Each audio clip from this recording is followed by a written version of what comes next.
Hello' guys, এয়া যে দেখিছে মই আজি আপোনালোকক আমাৰ সুন্দৰ তেজপুৰখন দেখুৱাবলৈ চেষ্টা কৰিম। এতিয়া আমি ব্ৰহ্মপুত্ৰৰ পাৰত আছোঁ মোৰ এগৰাকী কলিগাৰ লগত, সুপৰ্ণাৰ লগত, আৰু আমি উপভোগ কৰিবলৈ আহিছোঁ। আচলতে আমি ইমানেই সুন্দৰ আমাৰ তেজপুৰখন দেখিবলৈ, য'তে ত'তে কিছুমান ভাস্কৰ্য দেখিবলৈ পোৱা যায়।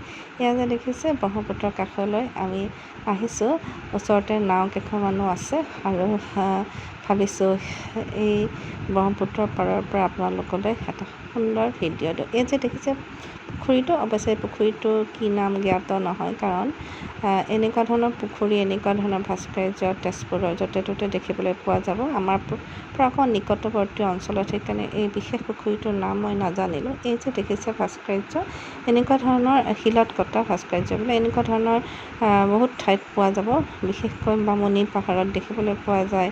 সেইদৰে অগ্নিগড়, সেইদৰে কোলপাৰ্ক মানে চিত্ৰলেখা উদ্যান, এই সকলোবিলাকতে দেখিবলৈ পোৱা যাব। কেতিয়াবা তেজপুৰলৈ আহিলে আপোনালোকে এই দৃশ্যবিলাক উপভোগ কৰিব পাৰিব। বিশেষকৈ আমাৰ এই তেজপুৰখন বাণৰজাৰ দিনৰ বিশেষ ধৰণৰ কিছুমান ভাস্কৰ্য, শিল বা বহুত ধৰণৰ মনুমেণ্টছ আছে। আপোনালোকে আহিলে গম পাব, বহুত সুন্দৰ দেখিবলৈ। আজি আপোনালোকক তাৰ এটা আভাস দিলোঁ। চাওকচোন কিমান ধুনীয়া লাগিছে। এই নদীখনৰ কিনাৰত এনেকুৱা ধৰণৰ উপভোগ কৰিব পৰাটো এটা ভাগ্যৰ কথা, হয়নে নহয় কওকচোন?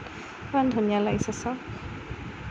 আজি ভাবিলোঁ অলপ সুবিধাতে, মানে স্কুলৰ পৰা আমি দুজনী বাহিৰে আহিছোঁ, কিবা এটা প্ৰগ্ৰেম আছিলে আচলতে ওচৰতে, গতিকে তাৰ পৰা আমি সুবিধা বুজি ইয়ালৈ আহিছোঁ। আৰু এয়া নাওবিলাক এনেই পৰি আছে, তাৰে ভাবিছোঁ দৃশ্য এটা লৈ আপোনালোককো দেখাওঁ। গতিকে এইখনেই আমাৰ তেজপুৰ, আৰু বহুতো আছে তাৰে বিশেষ অংশই দেখুৱাইছোঁ। গতিকে আজিলৈ আহোঁ।